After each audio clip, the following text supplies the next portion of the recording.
Hi there, Mike Brady with Generosity Wealth Management, a comprehensive, full-service financial firm headquartered here in Boulder, Colorado. With today's technology, you never know if this is a backdrop or if it's reality, and I'm just telling you, it's real. I'm out here in the gardens of my building.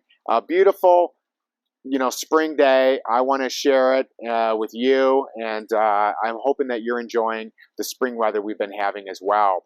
So for the past year, gas prices have increased, steadily increased, and they might go up more. Not really sure with the energy through Russia and Ukraine and some of the supply problems we've had there.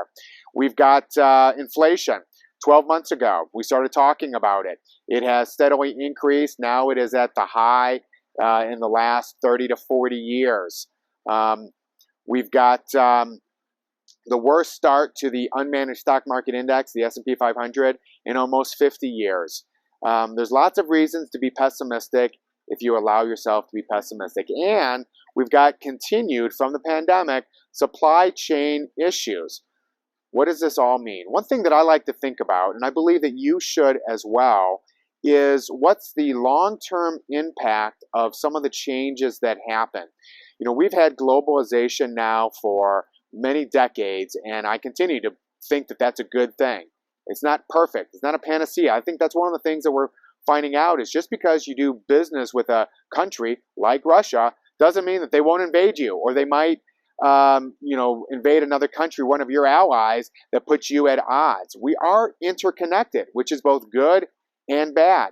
So there's no, absolutes in this. There's a spectrum that is continually being negotiated between countries and the world and the economy.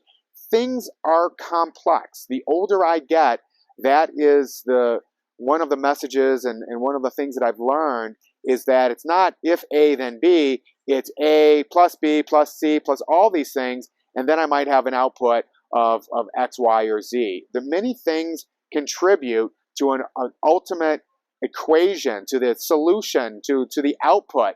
And so we have to always remember that. Things are not simple. Things can be complex.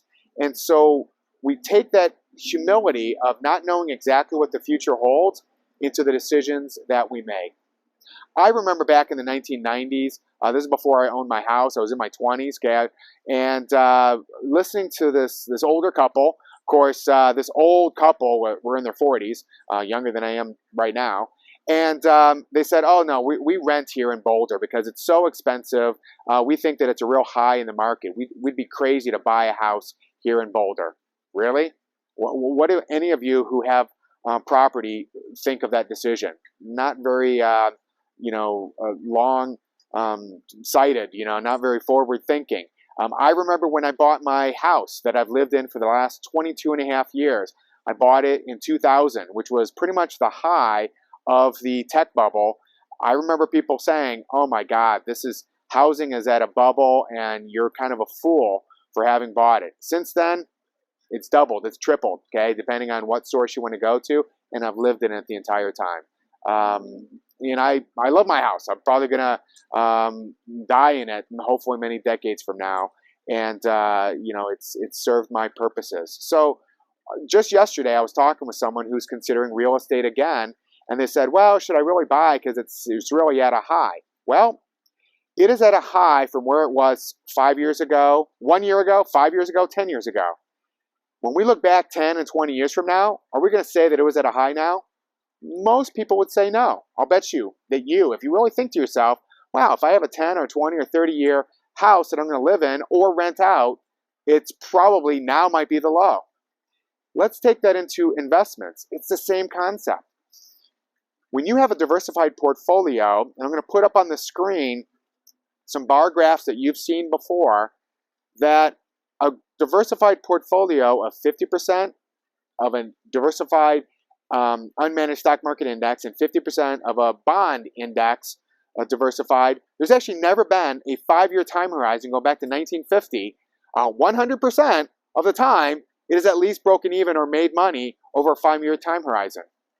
The next 5 years could absolutely be different.